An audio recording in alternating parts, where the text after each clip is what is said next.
খুব ভালো করে বোঝেন, যে ব্যক্তি 5 ওয়াক্ত নামাজ জামাতে পড়ে সে হলো মুসলমান, আর যে ব্যক্তি নামাজ পড়ে কিন্তু ঘরে পড়ে সে মুনাফিক মুসলমান, আর যে নামাজ পড়ে না সে কাফের। কিন্তু আমরা জামাতের গুরুত্ব বুঝি না ভাই। সারা রাত তাহাজ্জুদ পড়ার চেয়ে জামাতে নামাজ পড়া অনেক গুরুত্ব। আল্লাহ রাসূল সাল্লাল্লাহু আলাইহি ওয়াসাল্লাম বলছেন, কেউ যদি ইশার নামাজটা জামাতে পড়ে আর ফজরের নামাজ জামাতে পড়ে সারা রাত তাহাজ্জুদের সওয়াব পাবে। কাজেই ভাইরা জামাতে নামাজ ছাড়বেন না। অনেকে বলে যে অমুকের পিছনে নামাজ হয় না, তমকে ও ভালো ইমাম না। জামাতে নামাজ পড়া আমার জন্য ওয়াজিব। ওই ইমামের গুনাহতে আমার কিছু হবে না। ইমাম খারাপ হলে গুনাহ হবে মসজিদ কমিটির, সভাপতির, সেক্রেটারির। আমি সাধারণ মুসল্লি, আমার জন্য ওয়াজিব দায়িত্ব জামাতে নামাজ পড়া। কাজেই জামাতে নামাজ পড়বেন, জামাত যেন মিস না হয়।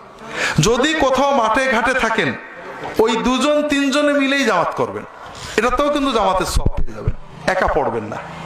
লুঙ্গি পরে, টুপি মাথায় দিয়ে, গেঞ্জি গায়ে দিয়ে, হাঁটু সমান কাপড় পরে, কাদা সহ ওযু করে ওই মাঠে 3 জনে দাঁড়িয়েই জামাতে নামাজ পড়বেন। কথা কি বুঝতে পেরেছে? জামাত ছাড়া যেন এক ওয়াক্ত নামাজও না হয়।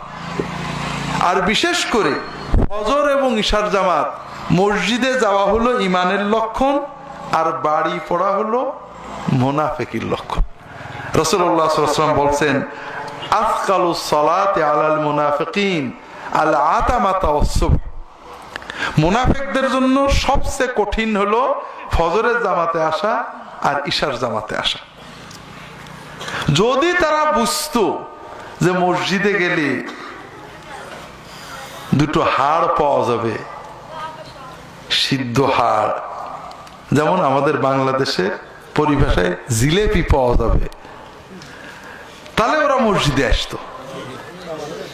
কিন্তু আল্লাহ যে এত সওয়াব দেবে এই চিন্তায় মসজিদে আসে না। কথা বোঝেননি?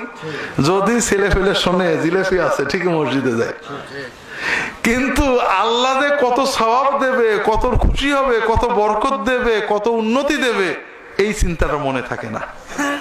আর ইমানদারের চিন্তা থাকে আমার জিলাপির দরকার কি, আমার আল্লাহ খুশি হবে, আমার বরকত দেবে, দোয়া কবুল করবে, এই চিন্তা নিয়ে জামাতে নামাজে যেতে হয়। ঠিক না ভাই? আমরা যারা নামাজে জামাতে যাই অনেক ভুল করি। আগে নামাজের ভুলগুলো ধরি।